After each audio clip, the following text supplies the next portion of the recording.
गौर से देखिए इन चेहरों को। ये दलित पिछड़े आदिवासियों के खुले दुश्मन हैं। ये लोग नहीं चाहते हैं कि यूनिवर्सिटियों में उन समाज के बच्चों को इज्जत मिले, उन समाज के बच्चे अच्छे से पढ़ सके। कानून आया कि भाई जो जुल्म करेगा उसे सजा मिलेगी, उसके बाद से ये लोग रोने चिल्लाने लगे और छाती पीटने लगे, सड़कों पर आ गए, हंगामा करने लगे। असली चेहरा इनका सामने आ गया। ये नहीं चाहते हैं कि दलित और पिछड़े के जो बच्चे हैं वो पढ़ सके, यूनिवर्सिटी में इज्जत से जा सके, आ सके, क्लासरूम में बैठ सके। यानी उनके खिलाफ जो हिंसा होती थी उसको लेकर के जब कानून बनाया गया तो ये लोग सड़कों पर आ गए। बताइए ये लोग दलितों और पिछड़ों के कितने बड़े दुश्मन हैं। अपने आप को पहले बहुत बड़ा हितैषी बताते थे, लेकिन अब इनका जो चेहरा है वो खुलकर के सामने आया है। दरअसल ये लोग पूरे एजेंडे और प्लानिंग के तहत ये सब काम करते हैं। अगर कोई कानून ऐसा आता जिसमें दलितों का आरक्षण छीना जाता तो ये लोग जश्न मनाते, सड़कों पर आकर के नंगा नाच करते, डांस करते और सरकार को बधाई देते। लेकिन मौजूदा सरकार ने जैसे ही कानून लाया कि दलितों की सुरक्षा की जाएगी, दलितों पर अगर कोई गाली देगा, कोई उसको जाति सूचक शब्द कहेगा, कोई हाथ उठाएगा तो उसके खिलाफ कार्रवाई होगी और जेल जाना होगा, कमेटी फैसला करेगी। उसके बाद से ही इनके दिमाग में आने लगा कि आखिरकार ये कानून बन जाएगा और हम पर कार्रवाई होगी तो फिर हम गाली कैसे देंगे, फिर हम उसके ऊपर हाथ कैसे छोड़ेंगे, उसकी गर्दन पकड़ के यूनिवर्सिटी के गेट से कैसे बाहर कर देंगे। ये लोगों का चेहरा अब सामने आया। आइए हम एक एक करके बताते हैं। सबसे ज्यादा गुस्सा मिश्रा जी को है। इनका नाम आप जानते हैं, शुभांकर मिश्रा, अपने आप को बड़े जर्नलिस्ट कहते हैं। ये कानून आया तो बिलबिलाने लगे। यानी दलितों के खिलाफ कितनी मानसिकता इनके दिमाग में नफरत भरी हुई है। इन्होंने जबरदस्त कहा कि नहीं ये कानून एकदम बकवास कानून है।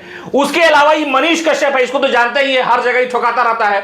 इसने भी कहा कि नहीं ये कानून खिलाफ है, खाली इन्हीं को तकलीफ हो रही है, बाकी सब लोग समर्थन कर रहे हैं। उसके अलावा अब जो तीसरा नाम ये देखिए अभिनव पांडे है। ये पटना आया था, जब इस व्यक्ति ने अपना चैनल खड़ा किया था तो पटना आकर के और बिहार में आकर के मुसहर समाज पर इसने डॉक्यूमेंट्री बना दिया, मिलियन ले गया, अपना फॉलोअर बढ़ा लिया, डॉलर कमा लिया, पैसा कमा लिया। लेकिन अब इसकी मानसिकता सामने आई है कि ये कह रहा है कि यूजीसी ने जो कानून बनाया है वो हमारे लिए गलत है।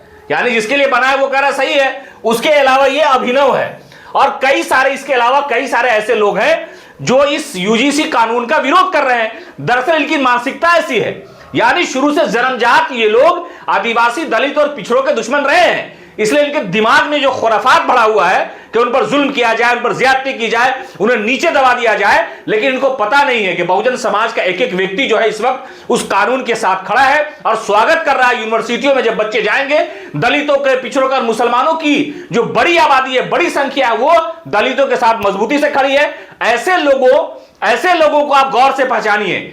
ये हिंदू हिंदू के नाम पर आपसे डॉलर बटोरते हैं, आपका व्यूज लेते हैं, आप इसके चैनल को देखते हैं, इसको पैसा आता है। लेकिन इसकी जो मानसिकता है, जो जहन और दिमाग में नफरत है दलित, आदिवासी और पिछड़े, अति पिछड़े के बच्चों के लिए, वो खुल करके सामने आ गया। पूरे भारत में ऐसे लोग हैं जिनके जहन और दिमाग में है कि इन दलितों को, इन पिछड़ों को, अति पिछड़ों को गुलाम बना के रखा जाए, इसके साथ बदतमीजी की जाए, इसे रेते किया जाए, ताकि कानून जब बन जाएगा तब तो बदतमीजी कर नहीं पाएगा। इसलिए पेट में दर्द हो रहा है, इसलिए इनको लगता है कि नहीं इस कानून को वापस होना चाहिए। लेकिन पूरी मजबूती से अल्पसंख्यक समाज, बहुजन समाज, पिछड़ा, अति पिछड़ा, दलित मजबूती से एक साथ खड़ा है। अगर ये लोग कहीं मिले तो इनको पकड़िए आप लोग, इनसे पूछिए कि एक कानून बन गया जो दलितों की सुरक्षा के लिए है, एक कानून सरकार ने बनाया जो पिछड़ा, अति पिछड़ा की सुरक्षा के लिए है, एक कानून जो महिलाओं की सुरक्षा के लिए है, एक कानून जो यूनिवर्सिटी की जो इज्जत, आबरू और शिक्षा का जो एक मंदिर है उसकी सुरक्षा के लिए है, तो तुमको क्यों तकलीफ हो रही है? शराब की दुकान खुलने से शराबियों को ज्यादा खुशी होती है ना। जो शरीफ लोग होते हैं उनको तो बहुत समझिए कि तकलीफ होती है। अगर थाना किसी इलाके में खुल जाएगा तो चोर को डर होता है ना, डकैत को डर होता है ना कि पुलिस पकड़ लेगी। समाज तो उसका स्वागत करता है कि पुलिस रहेगी तो लोगों की इज्जत आबरू बचेगी, पुलिस रहेगी तो सुरक्षा बनेगी। तो ऐसे लोगों को पहचानिए। ये लोग दलित, पिछड़ा, जब मोदी जी कोई दूसरा कानून लाते हैं ये लोग स्वागत, उछलने लगते हैं, नंगा नाच करते हैं, कपड़ा खोल के स्टूडियो में डांस करते हैं। आज इन्हीं के नरेंद्र मोदी जी ना, इन्हीं विचारधारा के लोग हैं ना। जब कानून लाए तो पेट में दर्द होने लगा, लगता है कि रात दिन सो नहीं रहा है कि भाई दलितों को ज्यादती करते थे, खेत और खलियान में दलितों को दबाने का प्रयास किया, सदियों से करते आए ये लोग। तो अब इनको लगता है कि यूनिवर्सिटी में कानून बन जाएगा तो वहां गुंडागर्दी चलेगी नहीं। लेकिन कानून है, कानून मजबूती से लागू हो रहा है। और अगर कहीं पर इस तरह की बदतमीजी आपके साथ कोई करता है तो आप सीधा रिपोर्ट करिए।